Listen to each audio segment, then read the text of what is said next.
Welcome back to another SPR Sports News Podcast. My name is Sean, and we have some big topics to talk about today. We have three massive games in the NFL that are going to see who is in, who is out. And there's another team that is lurking that who knew a couple weeks ago could be in and now has a very good chance to get in the playoffs. We have college football coming on New Year's Eve and New Year's Day. Happy New Year's to every last one of you. Merry Christmas to all you. Hope you had a great time. And then on top of it, got some other topics I want to talk about. A little bit of baseball, a little bit about free agents, Cody Bellinger, Kyle Tucker. Why the hell are they not signed yet? Who isn't paying them enough? And also, I have a question for all of you for you to respond to, and I'm going to give you my opinions on it. And that will be at the end of the episode, so please stick around. So first thing I'm going to start with is what's going to be most recent. We're going with the college football playoffs. I'm recording this on a Tuesday. This will be Wednesday and Thursday. On New Year's Eve will be Ohio State versus Miami. Ohio State is favored. They're pretty heavily favored. I think they're the biggest favorite of the four games, which is rightfully. I understand I'm a Notre Dame fan, so you might think, oh, you just don't like Miami. No, Ohio State's a defending champ. They've spent the most money on their team. They're legit. The only reason they even lost to Indiana was because of a kicker. So Ohio State should be favored here and pretty heavily. Could I see it being a close game? Sure, it could. But I don't see any other way than Ohio State winning. They have better wide receivers. Quarterback is up for debate, but I will say Ohio State has a better quarterback. Less at turnovers, for sure. Better defense. Miami is just not as good in any aspect of this game. I think Ohio State could end up making it a 2, 3, 4 touchdown lead. Obviously, it's probably not going to happen. Miami's going to play their ass off most likely. But I see Ohio State winning this handedly. On New Year's Day, we have Texas Tech versus Oregon. Very close game. Oregon's been here before multiple times, and they're the slight favorite. And then you have Texas Tech. Hasn't really been here. It's been a long time since Texas Tech has even been in a massive bowl game, let alone being in the college football playoffs. And obviously they were never in the 4-team playoff, and I cannot remember in my lifetime them being in the top 2. So I don't know Texas Tech, like their history. This is fresh for them, for sure. Oregon, their coach has been here. They've made it. They've won big games before. They've been to national championship when there was only 2 teams allowed. So Oregon's definitely a team that's not going to be too scared of the moment. I favor Oregon. I like their head coach. I like how they're playing football. They do have random duds, though. This year they've had a couple random duds where their defense, especially, can't stop anything. And that's where Texas Tech has a great defense, and their offense is high-powered. On paper, you would think Texas Tech should be favored. But I do think even Vegas is saying Oregon has more experience. The moment has already looked too bright for one team being Oklahoma. So it might be the same thing here. So I'm gonna stick with Oregon myself, but this one, the odds are correct. I think Texas Tech could very easily upset them. And I think it would honestly be better for college football if they win. It'd be cool to have Texas Tech move on. Next, you have Alabama versus Indiana. I'm not going to overthink this. I understand Alabama won against Oklahoma. Once again, I just said that I think Oklahoma, the moment got too big for them. They're up by 17, and then they just completely shit the bed in all aspects of that game. Offense, defense, and special teams. You got to give credit to Alabama for fighting and being there before. But Indiana has a head coach that has this down to a science. He wins on every platform he's ever been on. The moment's not too big for this team. Their QB just won the Heisman.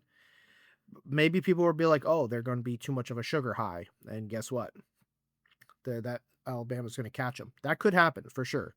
But no, I think Indiana's going to handle business. Their defense is insane. Their offense is very good. They have the Heisman winning quarterback. I think Indiana is going to win this game and pretty easily. That is my opinion. I could be completely wrong. Old Alabama can show up again, but if they were down 17-0 to Oklahoma, Indiana is going to hurt them, and they're not going to take their foot off their throat. And the last one is Georgia versus Ole Miss. If you remember during the season, this game was a hell date. One of the best college football games of the season. And it ended up with Georgia winning in double overtime, if I'm correct. And it was a beautiful game. Ole Miss had Georgia down. Georgia came back, took the lead. Ole Miss took the lead again, got to overtime, and Georgia ended up winning. But it was a beautiful game. Absolutely beautiful. Georgia's a favorite, and it's actually a decent favorite. And I don't agree with that. I think it should be pretty close. But at the same point, Georgia's been there before. Ole Miss, this is a little on the fresher side for him, but Ole Miss plays fucking well against Georgia. The last 3 or 4 years, if you look at it, Ole Miss just gives Georgia problems. I have a couple buddies that are big Georgia fans, so if they listen to this, they're going to be like, no, Georgia's easily going to win. They could. I'm not saying they won't. I'm just saying that this could definitely be another hell date.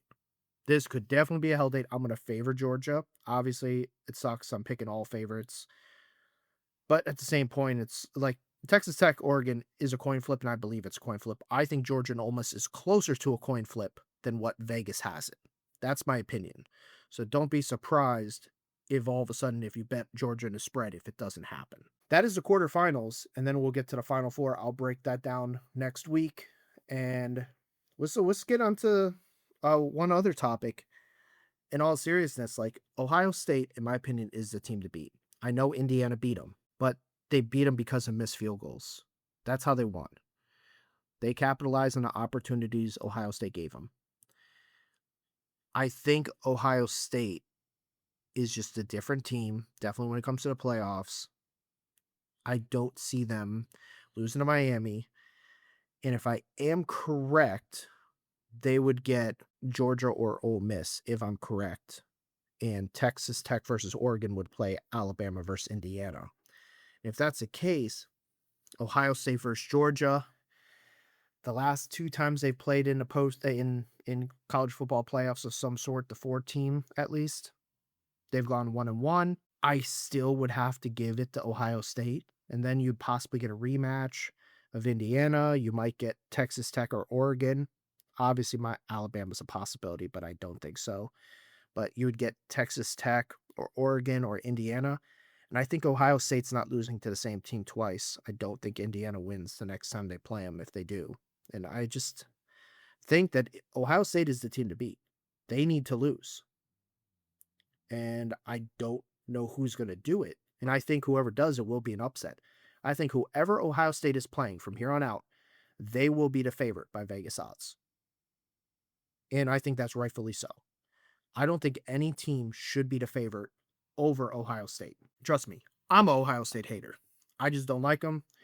They got a bunch of random fanboys that come out of nowhere, and I'm like, where are all these Cleveland Brown fans or Cincinnati Bengal fans? I don't see them, but all of a sudden, everyone's OHIO, Ohio State fan. I'm like, okay, you're a bunch of bandwagons. I don't see any fucking Cincinnati Bengals or Browns. I'll say it, I'm a Giants fan. The issue is we don't have a college football team. We have NYU. I live down in Florida, but it's I've just never cared for Florida teams. Even at an NFL level, I've always been New York. Yankees, Rangers, Knicks. So I'm a Roman Catholic, so Notre Dame. It's just a big thing that everyone up there, if you're Irish or Italian, up in New York, your heritage and everything, you're a Notre Dame fan for some reason. I don't know. It's been generations of it with my family and a lot of other families up there. Even in Massachusetts, you have Boston College or Notre Dame fans. It's weird. I don't know why that's the case. In Massachusetts, you would think Boston College at least has had some decent football teams. NYU has never had one. And so it might sound a little hypocritical, but I do think the whole OHIO, while you have 2 NFL teams, I never hear anything about them. But I always hear the OHIO. Kind of weird. I'll always tell you who my teams are. That's the only team that's out of state weirdness. Everything else is New York based. Just how it is. Now we'll switch to the NFL. while we're talking about NFL versus college there. We have 3 massive games in NFL, and now kind of a fourth. A weird fourth game, too, and I'll get into that one. So we'll go into the weird one. We have Panthers at Bucks. If the Panthers win, they're in. They win the division, they'll be 9-8. 9-8 winning a division is disgusting. If they lose, it doesn't mean Tampa wins the division, because Atlanta Falcons have won games and won some big games. And now, if Atlanta wins, it's only Carolina or Atlanta. Tampa is automatically eliminated. Tampa needs Atlanta to lose and to win the game against Carolina to move on. That one I didn't see coming.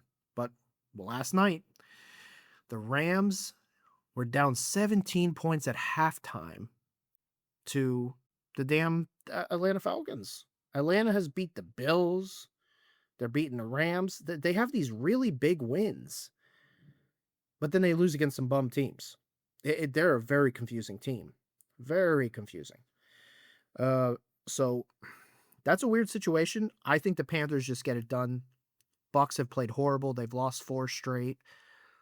Baker hasn't been playing the greatest. The team defensively hasn't been the greatest. There's a lot of injuries. Panthers are playing just better football. They look bad against the Seattle Seahawks, but let's be honest, it's the Seattle Seahawks. They were good the first quarter and a half, and then Seattle's defense and offense just got to them, and they basically put Carolina down in the second half. So I definitely think that the Panthers should just get the job done. I would be very surprised if Tampa's the one that gets in, because Atlanta has to play New Orleans. And New Orleans does give Atlanta a lot of problems every year. It doesn't matter who's good, who's bad. They play each other hard.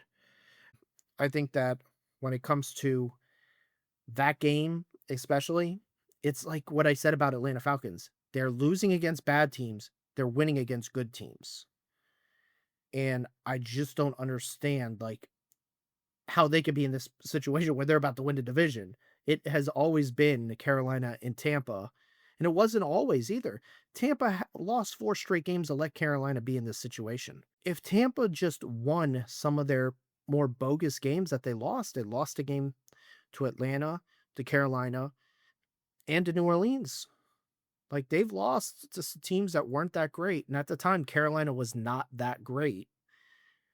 If they won those games, this wouldn't be a situation. And now they're like a 10% chance of getting in, while it's like 55, 60% going to be Carolina, and then 10% Tampa, and then the rest would be Atlanta, because Atlanta needs a win and just hope Tampa does win. Tampa is at home. It's a decent home field advantage, but it's not the best in NFL. For sure, Seattle would be probably the best in NFL when it comes to home field advantage. So I think we're going to get Carolina in. I really don't see Tampa whatsoever. So my favorites, in my opinion, would be Carolina, then Atlanta, then Tampa. So we could have a 8-9 team in, or we could have a 9-8 team in to win the division. So we could have a sub 500 team or barely above 500 in. That's insane. Absolutely insane. The next big game, this game is massive for a billion different reasons. Seattle Seahawks at 49ers. The number 1 seed is on the line. You have 12-4 versus 13-3. The winner of this will win the division and win the NFC like number 1 seed, which is massive. So they get the bye. So it's funny that you would think like, oh, well, these teams are both high postseason teams. They should take it easy. It's like, no, these teams are playing their rivals. One is going to get a week off. The other team's going to be fucking the 5 seed, which even if that gives them more reason to go all out in this, because it's like, if they lose, they still get the 4 seed, which is, like I said just a second ago, is Tampa, Atlanta, or Carolina. I don't think either of these 2 teams are going to have an issue week 1 of the postseason. So why not go all out? Don't hold back on your players, and you'll probably get an easy first round of the postseason, in my opinion. Even though playoffs are never easy, that's as easy as you're going to get. I'm just being honest. I haven't seen a weaker matchup in the postseason in a while. And so this is a fun game. It's at San Fran. That's not an easy place to play. Sam Darnold is the first QB to have 13 or more wins in back-to-back seasons with different teams. You got to think of all the great players that have switched teams. Tom Brady, Peyton Manning, like Phillip Rivers is one that's done it.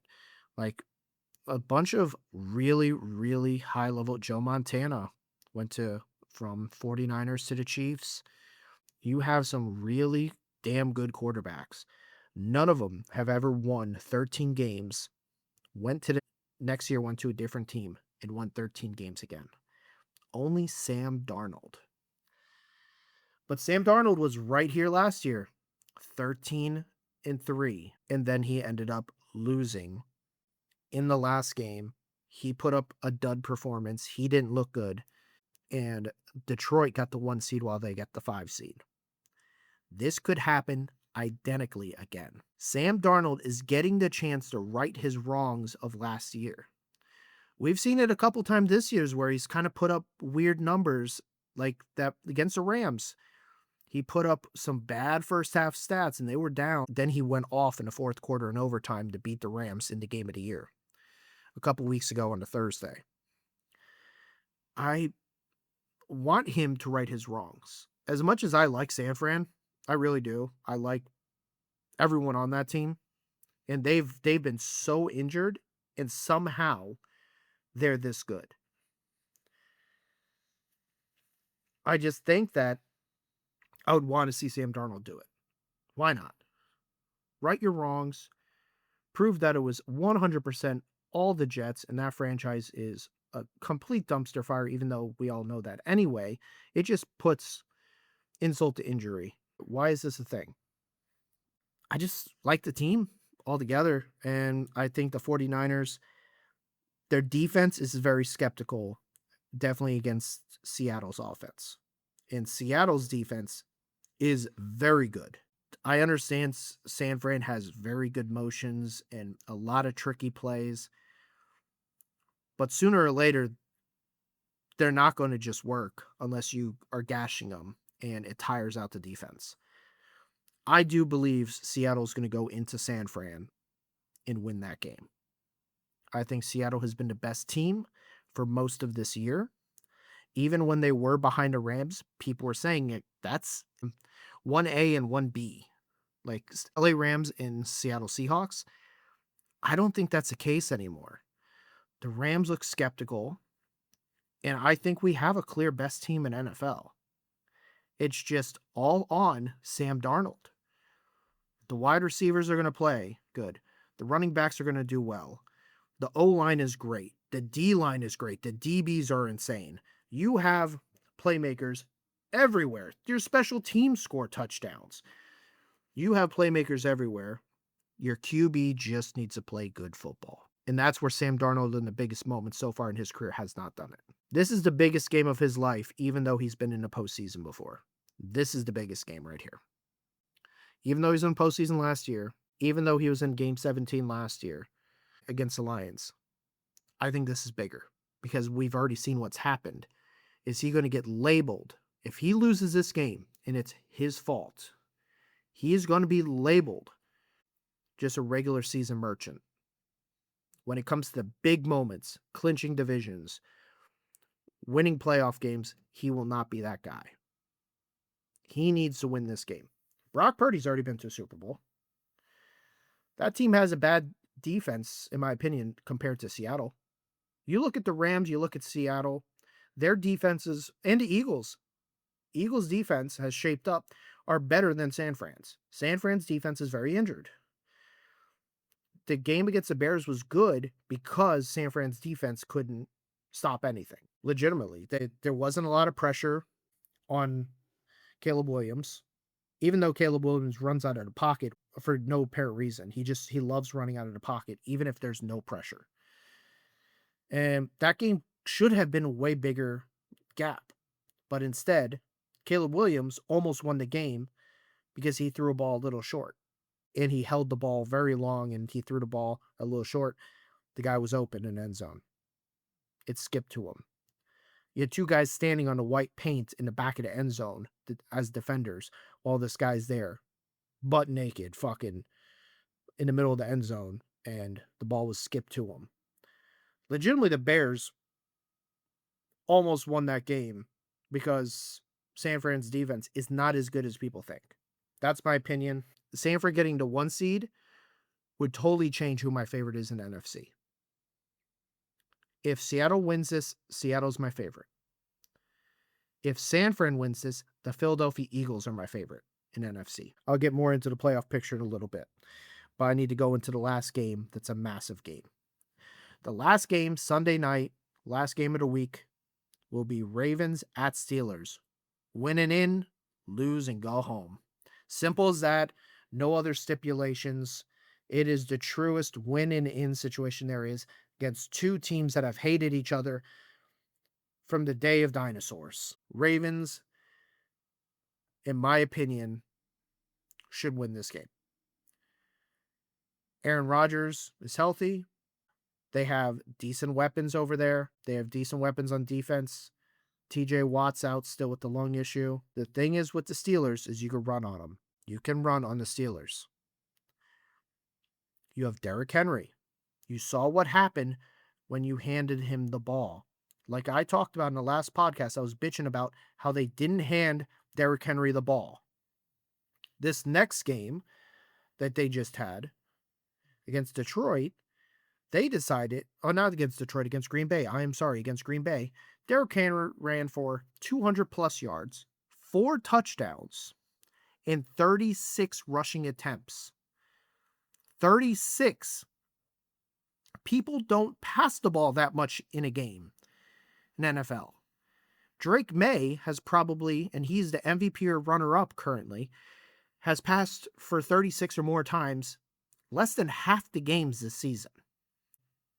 Derrick Henry is rushing the ball himself 36 times.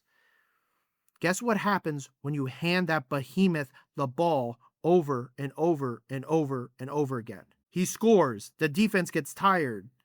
That's what's going to happen. Green Bay's defense is built right now a lot like the Steelers. They're missing that big pass rusher, that big playmaker on defense. And guess what? You can gash them. Packers, I thought their run defense was still better than that. And it was their pass defense that was going to take a hit. But the Steelers, I know their run defense isn't as good. Ravens, legitimately, what you did against Green Bay, do the same exact thing. Lamar, if he's there, if he's not, it doesn't matter. It really doesn't, in my opinion. There was a game, it was an NFC Championship game where San Francisco played the Green Bay Packers, and they handed off the ball so many times, and I think this was 2017 when it was the first time they played against Pat Mahomes, and they almost won the Super Bowl. I think it was Jimmy Garoppolo only threw the ball 9 times in that game. Legitimately, that's what I want this game for the Ravens to be.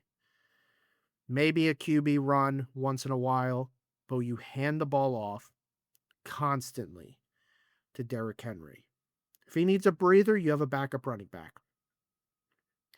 But that ball gets handed off, waste a clock, have time of possession by a long margin, and you should win this game. But once again, we can't trust the coaching of the Ravens. I honestly think the only reason they did that this last week was just because Harbaugh got so much flack about all that. And he was like, oh, fuck you guys. I'm going to just do it to show you that it doesn't work. Guess what? It worked. You were wrong, Harbaugh. It works. Stop throwing the ball with these QBs, even when Lamar's back. Run the ball and stop running it with Lamar as much. He is so good when the play action is working and then he could run it if need be. Take the pressure out of Lamar's hand. You have a top 5 running back of all time. And I know people will say, oh, no, there's definitely 5 that are better. Maybe their prime there was.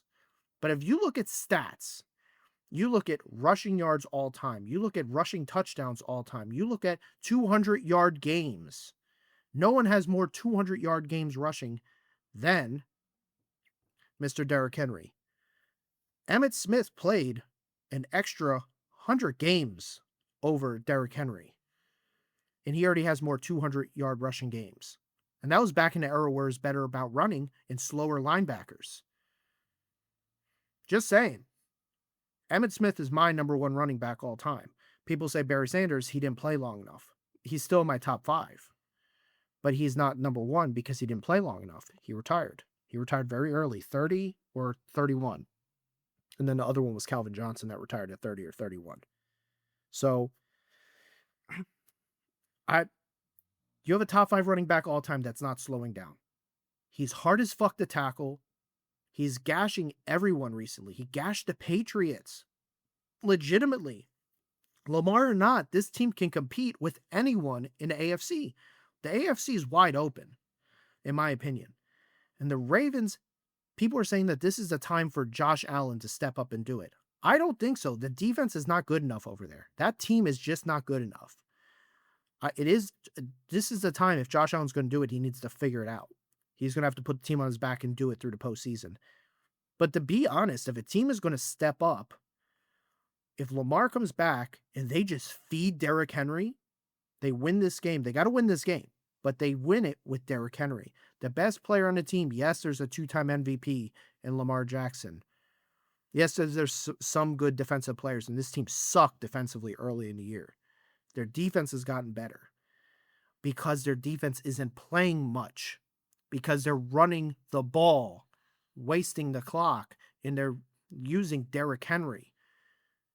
You got an all-time great that is still a monster. Use him accordingly.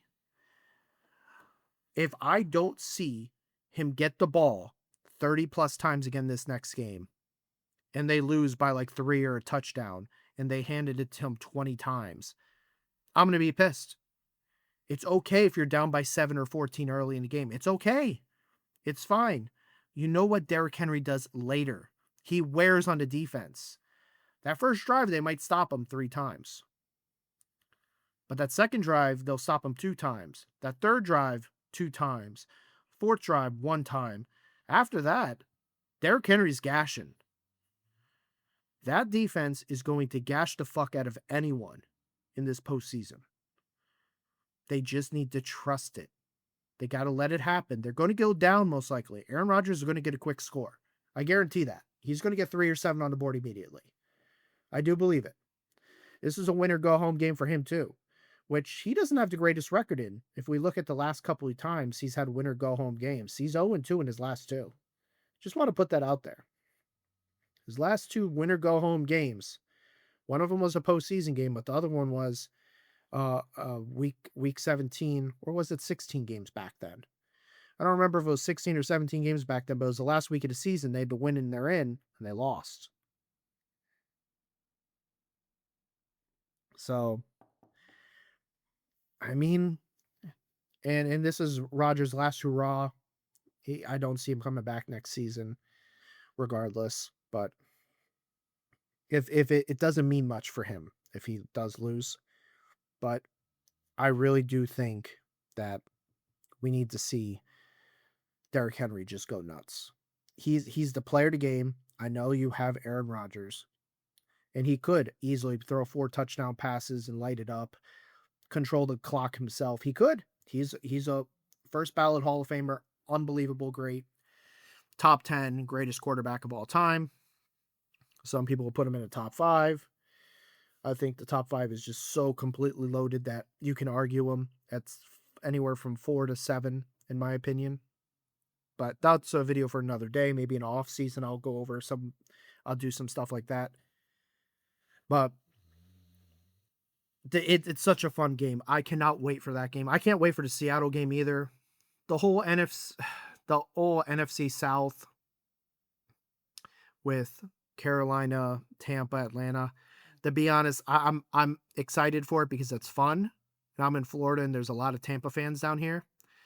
But let's be honest, 49ers or Seattle as the 5 seed is going to absolutely demolish whoever wins that right away. So, and NFC, who the hell is the best playoff team? The best team. Now I'll go into the playoff picture a little bit for you. Right now we have Seahawks 1, which could be 5. We have the Bears 2 at 11-5, the Eagles at 11-5. So if the Bears win against Detroit, they get the 2 seed and they play the 7 seed. Eagles would need to win, and I believe they're playing Washington, if I'm correct. So they're probably going to win that. And if they win, they need the Bears to lose to get the 2 seed. If not, they're the 3 seed, which means they'll have 1 home game and then possibly 2 road games afterwards.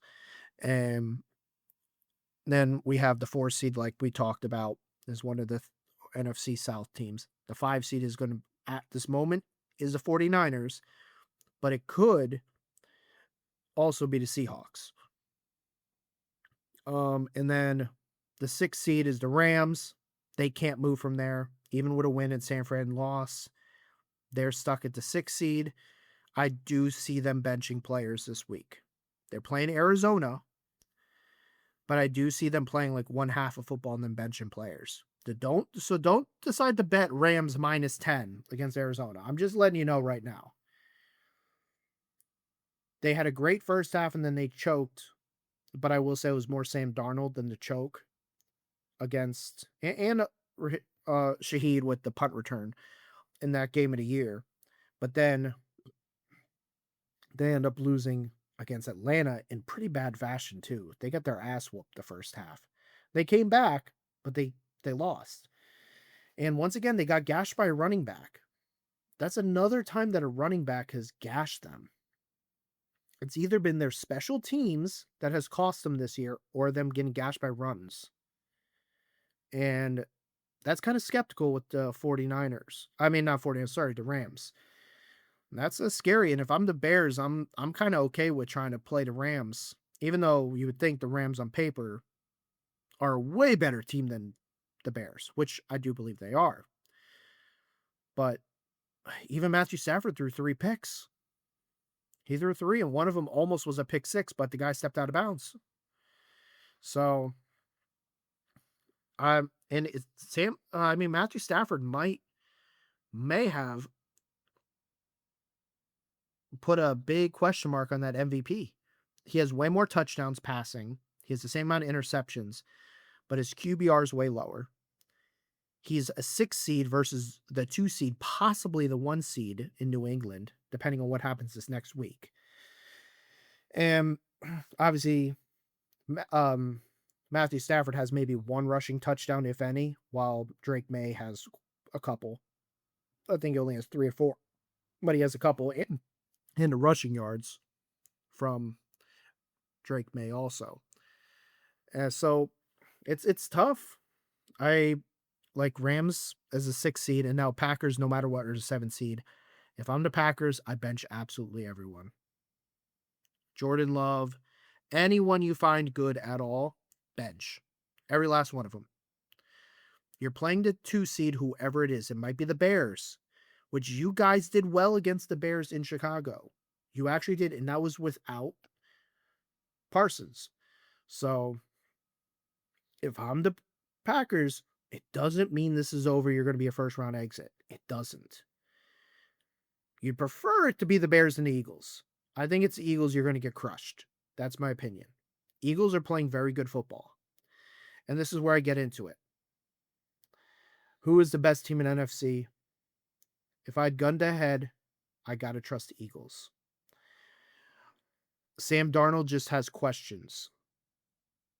And if he answers the questions this week, he wins this game, and he looks good, then Seattle is definitely the team to beat and the favorite.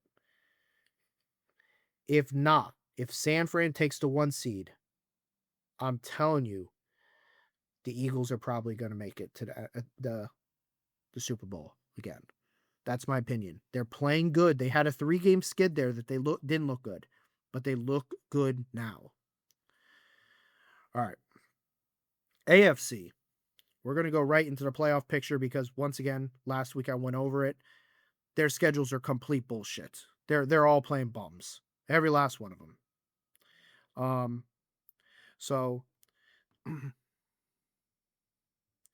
you have the Broncos in a 1 seed. You have the Patriots in a 2 seed. The Jaguars in a 3 seed. The 4 seed is up in the air between Steelers and Ravens.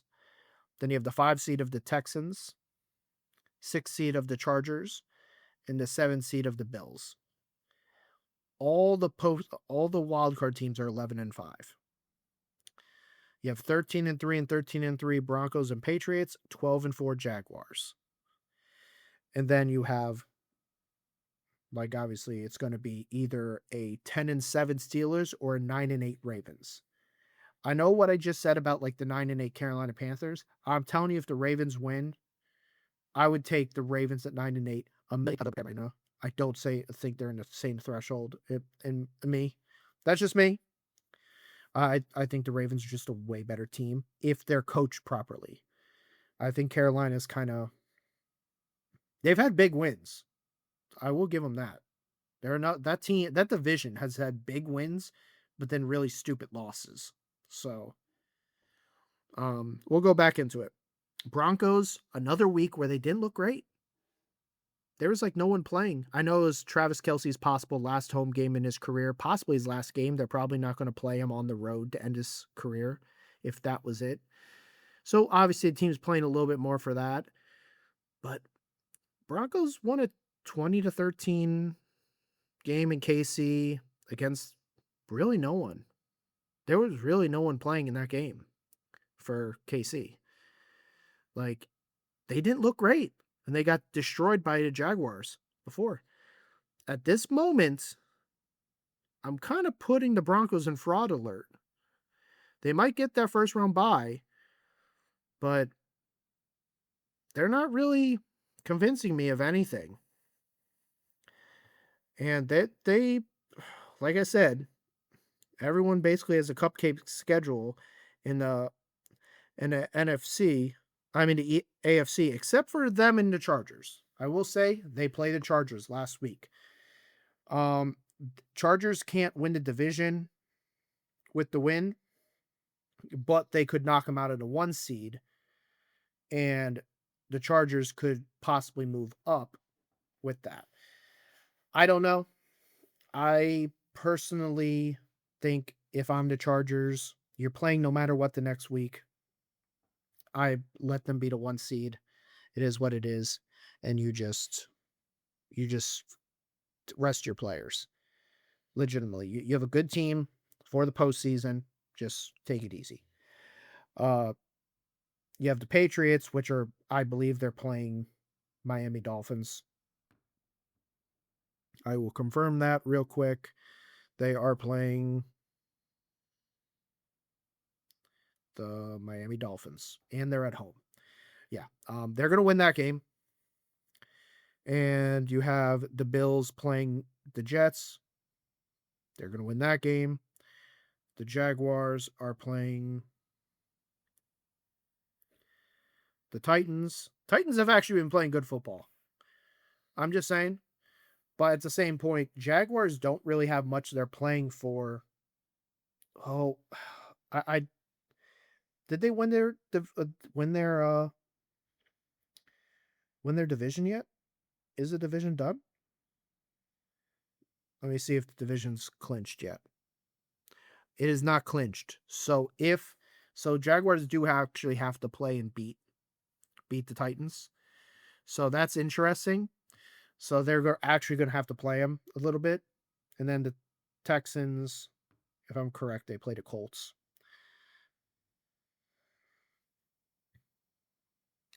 They play the Colts, which Colts have just lost a lot recently.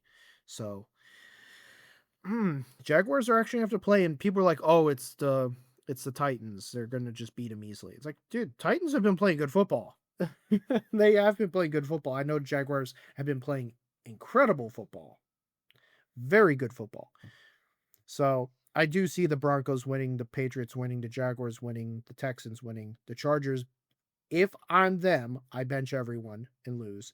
Bills, they'll probably play people the first half just so they can maybe move up to the 6th seed. Maybe, which honestly, do you want to be the 6th seed? If you're the 6th seed, you're playing the Jaguars, which are fucking demons. But if you're the 7th seed, you're playing the Patriots. So it's like, not easy schedule for the Bills regardless. They're pretty brutal, in my opinion. So I don't know. If I'm the Bills, I still think about one half of football and then benching people. You can't win the division, you could just move up one seed. Do you want to play the Jaguars in Jacksonville over New England? In my opinion, those are the best two teams in AFC. I do think the Patriots have been so consistent. I know they've had shitty teams they play. They've had one of the weakest ass schedules in the NFL. I understand that. But what they've done is they've won games. Their two of their losses were in their first 4 games against the Pittsburgh Steelers, and Drake May looked like shit. Drake May looked like shit in that game. And that's the only game this season that Drake May has looked like absolute garbage. The rest of the year, he's had a pick here. Like, he's had 8 picks. So, one every other game. Whatever, he throws one. But he hasn't looked like shit other than that game against the Steelers. And then the first game against the Raiders, new coach, all that shit. Plus, I honestly did pick the Raiders week 1 because I thought the Raiders were going to be a lot better. I thought the Raiders were going to be competing. Didn't know Geno Smith was going to fall off a fucking cliff. Brock Bauer got injured 14 times. And Mac Crosby, well, we're going to get into that in a moment. Yeah, so I think the Patriots are still my AFC team to beat. I think this last week solidified it even more.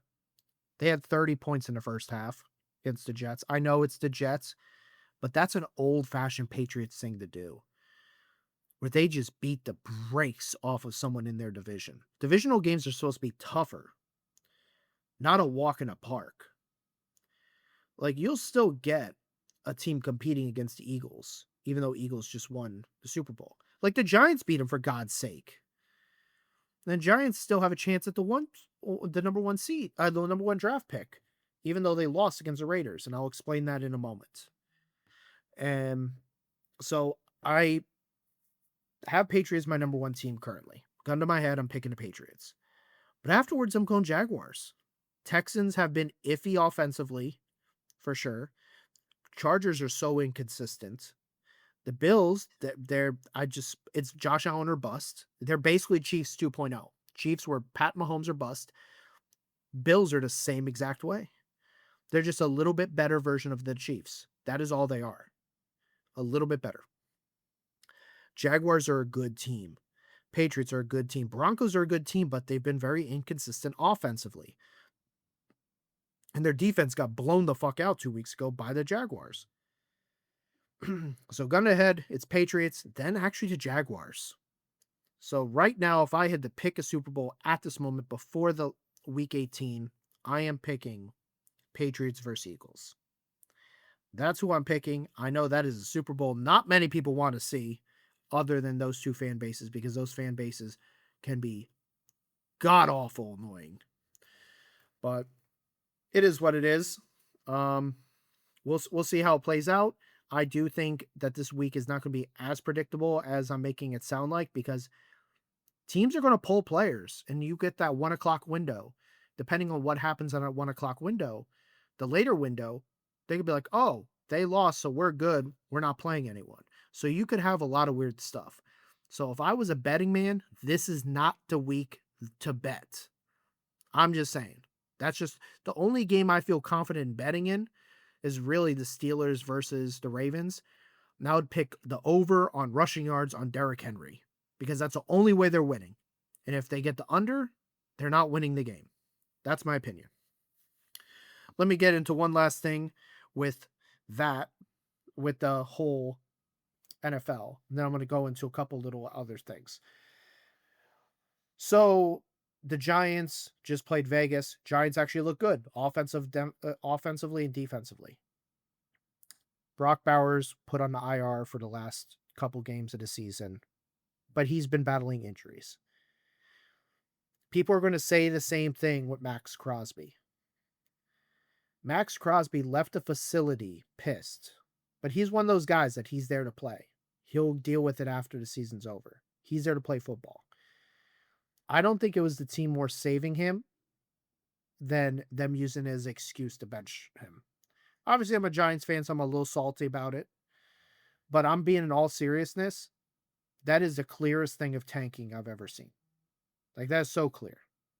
And then on top of it, Max Crosby, legitimately yesterday, is posting videos of him jumping against a trampoline and jumping around shooting hoops with his daughter on his like indoor court that he has. I think that's at his house. With that contract, he could afford 4 of those courts easy, but still, didn't look too much wrong with that knee there. Him making twists, fadeaways, jump shots, all that's a lot on those knees. And he purposely put that up on social media after the Las Vegas won the game. Just saying, he waited till after Las Vegas won, and then he posted that. I think that's a slap in the face to Vegas, and it's one of those things that the NFL is not going to do anything about. It's just not. But as a fan of the sport and integrity of the sport,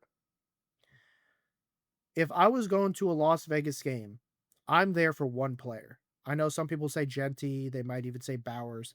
I'm there to watch Max Crosby. That dude is a dog. When I was in high school, I played defensive end. I love watching him play football. He's playing a position I played, a billion times better version, obviously. But still, he's just so goddamn good, and he's so fun to watch. His swagger, he's angry on the field. Like off the field, he's a cool guy. But when he's on the field, he's a mean SOB, and he wants to play the game hard.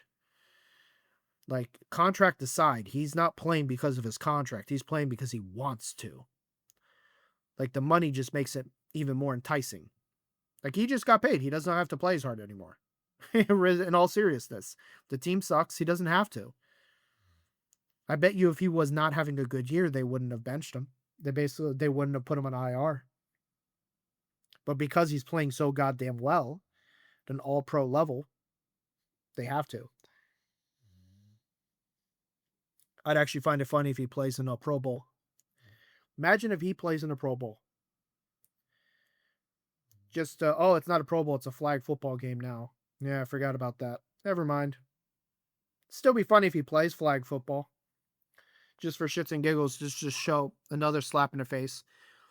But I think there is a little bit of a rift there. He's not there for the whole and he also said comments saying, I don't give a shit about the pick. He's there to play football and win football. And as a sports player, that's what you're looking for. As a sports fan of a team, like I'm this close, I want my team to lose the last 2 games just so I get the number 1 pick. Even if we don't draft a QB, as a Giants fan, we get traded and we could get all this equity towards building a better future. But now let me get into a little bit of what's going on with the the first pick of the draft. There's a way Vegas still loses the 1 pick to the Giants. So the 2 weakest strength of schedules of teams with 2 or 3 wins are the Raiders and the Giants. If the Giants lose to the Cowboys and the Raiders win, I think they're playing the Chiefs, which the Chiefs aren't playing anyone. So there's a chance the Raiders win that game.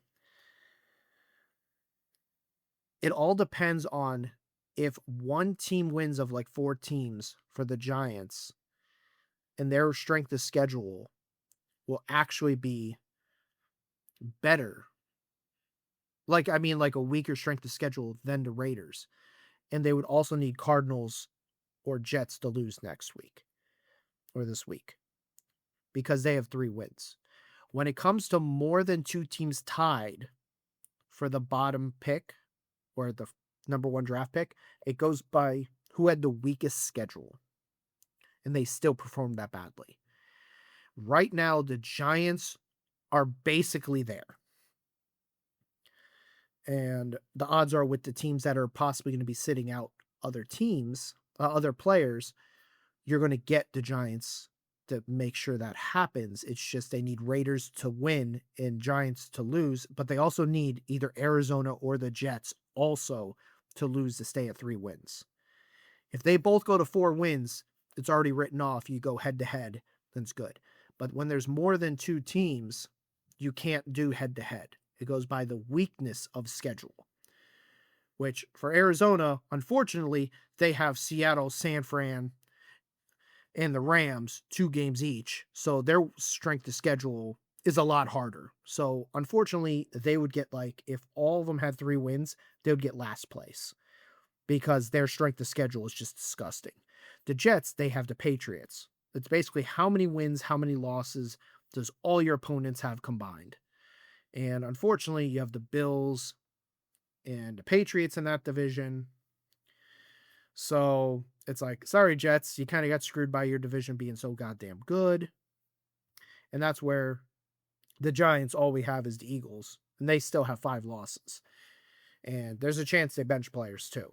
There is. But they're playing Washington, so odds are they're still, even with bench players, they're probably going to beat Washington because Washington's the ICU firm.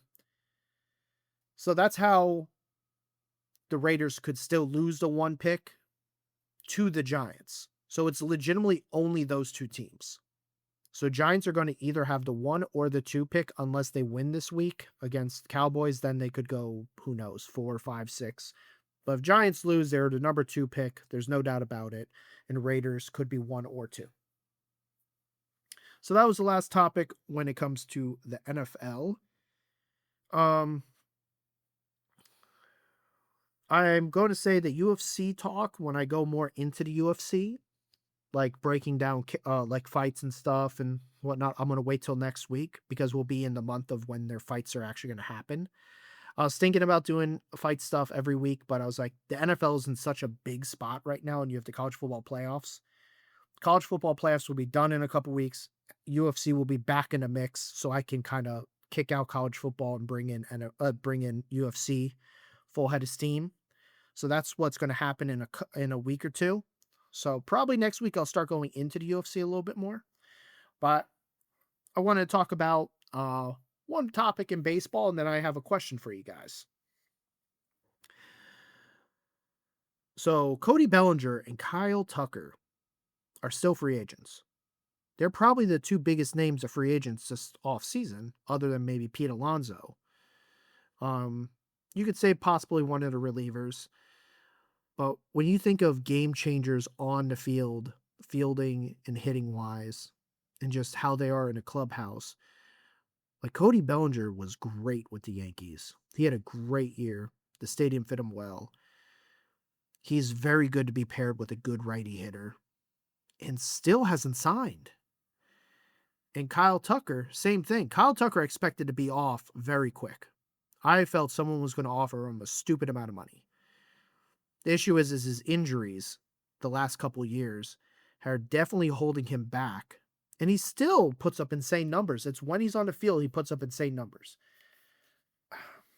I don't know what the deal is other than are they being too stingy? Or let's be honest, or is it they're both waiting on the Yankees and Brian Cashman's fucking sleeping outside with the homeless again? I have no idea. I don't know if MLB is just everyone's hey, we're going to wait. So we're either going to sign everyone right now by Thanksgiving or we're going to wait till the new year. I don't know what the deal is.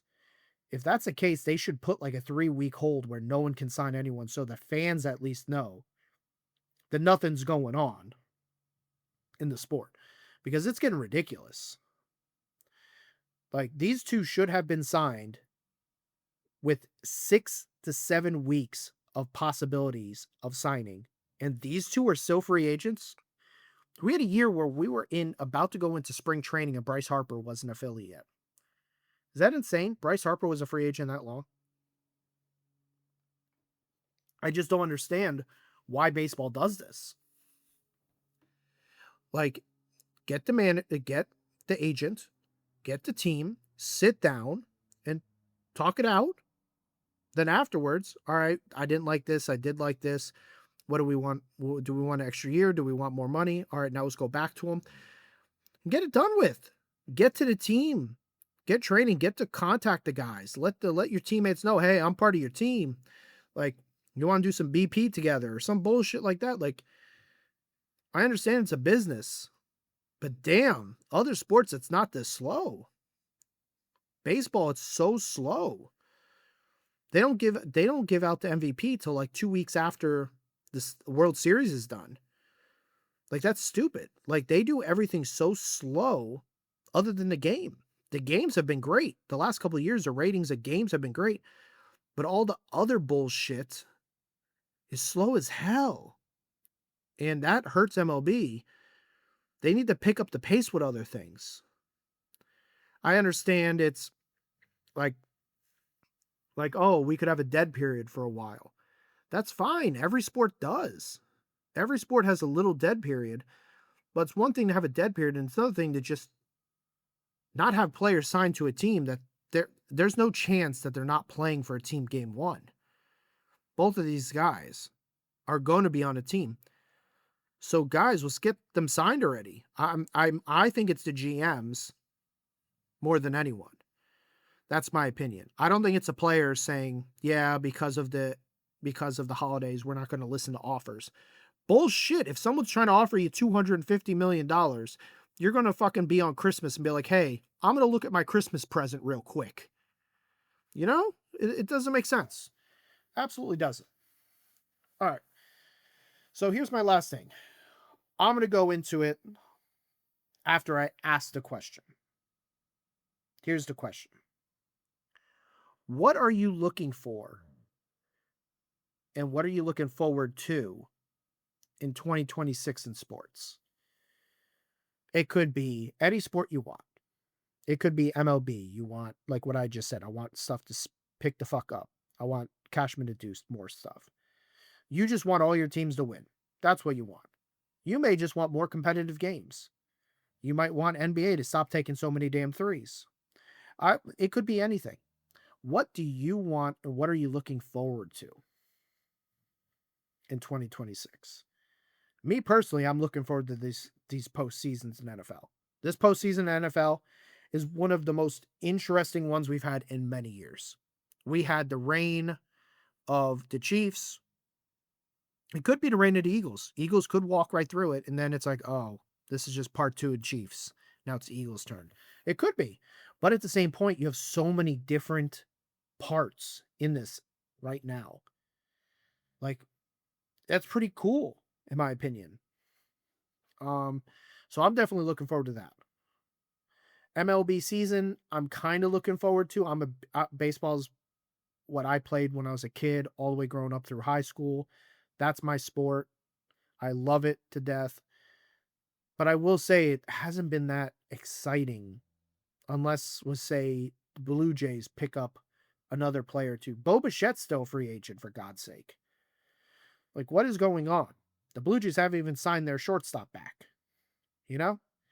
So, like, it's just baseball has not made me excited for it. Will I still go to spring training games because I'm down in Florida? Of course. Am I still going to go to an MLB game and watch on TV all the time? Of course. But has it gone out of its way to make it exciting this offseason? Absolutely not. Then you have the draft, which will be interesting. You have a bunch of nice QBs. You have some good O-linemen. The drafts I'm excited for. And I will say what I'm really interested in, I don't know if I'm excited, is what exactly is going to be happening with Paramount in the UFC.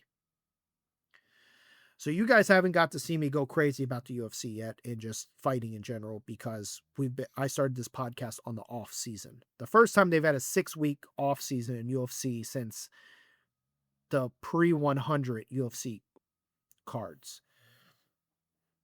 Since then, they've had almost every week they've had fights. Now they've had a 6-week break. I'm interested. I don't know if I'm excited to see how they run it. I don't know if they're just looking for the exciting fights, which means it doesn't mean they're actually the number one contenders. Are they just looking to make Paramount happy and just, hey, if you're exciting fighters, here you go, you get rewarded versus the number one contenders? Like, for example, Arman Suzuki should be fighting Justin Gaethje or Paddy Pimblett. It should be he's the number one guy and one of those two are the number two guy. In my opinion, Ron Murphy should be fighting Alexander Volkanovski for the title in Australia, the next UFC card in February. Those are my opinions. It doesn't mean that the future cards aren't going to be like that. They might be just putting on banger fights that are not exactly number one contenders at this moment. Could change. Don't know if it will or not, but we'll see. And I'm interested. I don't know if I'm excited for that yet. Then I will say I am excited for. I'm excited for March Madness just because I always love doing brackets. I don't follow college basketball too much until March Madness, and then I do my research and I do a bracket, and I usually do okay in it. But I'm always excited for March Madness. It's always fun. It's a fun thing. I always, if my podcast is big enough when it comes around there, maybe we could do a big pool thing and do like a crazy $5 pool, and a bunch of us submit a bracket, and I guess have something submitted to, and then I guess we could do like an all or nothing thing. We'll see. We'll see. I've always, I'm a sports guy, so I'm a gambler. So I'm $5 doesn't hurt anybody. So, it could be, I could do a thing where I just have you guys submit your brackets and I figure out who does the best, and I could give you guys like a gift card or something, depending on what my following is. I'm excited for March Madness, obvious, just for the factor. It's just cool. It's different. The feeling in the air. It gives me that old, like when I was younger. I'm going to be 30 by March Madness, but it's just that younger, like fun, almost like AAU vibes, or that's a travel ball type thing, and baseball and travel ball basketball, like high school sports style stuff. Like that's what kind of gives me the feeling of. It's not like the Super Bowl or the playoffs where it's just all big name celebrities and stuff. No, it's different. Like college March Madness is a different thing. It legitimately, I know they're still adults, but you can see the kids still in all with them. Like if you go to a Lakers game and you see LeBron, there's no kid there. His son's a kid, but he's not a kid. That's a 40-plus-year-old man, and so it's like, and that's a lot of the NBA. I'm obviously not. I used to love the NBA. I don't anymore. The way I pay attention to NBA is I listen to other people talk about it, and I'm like, okay, cool. I listen to some stats, stuff like that. Good. I feel caught up. I don't even watch. I just can't watch 63s being shot in the game anymore. I just can't. It's not fun to me. I don't need to see a center shooting a ball 5 feet behind the arc. Like, what are we doing? Joel Embiid, stay in the fucking paint. You're a monster. Like, that's just my opinion. NBA doesn't excite me. Even though I don't even watch the playoffs too much, I kind of pay attention to what the scores were. I still bet on it. And then what else excites me when it comes to the sports world? I mean, the UFC, if they go to the White House, that's insane. That is absolutely insane. I need to see it to believe it. They've talked about it. They said about how many people are going to be there. Until they build a card and they have seats available and they do the background checks and they get all the people in there, this is actually happening at the White House. That's when I'll believe it. But if it does happen, that really excites me. I'm so excited for that. And I'm excited for the welterweight division in general. Um, Islam wants to fight on the White House card, but he did say he'll fight earlier. See, now I'm getting into MMA. Like I said, I was going to wait a week or two, but it's just I love talking about it. So before we get too much farther into it, I'm going to repeat the question. What are you looking forward to in 2026 when it comes to sports? And if there's things that just irk you about sports that you want to get changed or you just want changed, say that too. And is there anything in 2025 that you just really liked or disliked about sports? I hope you all enjoyed. This is SPR Sports News Podcast. I'll see you all next week.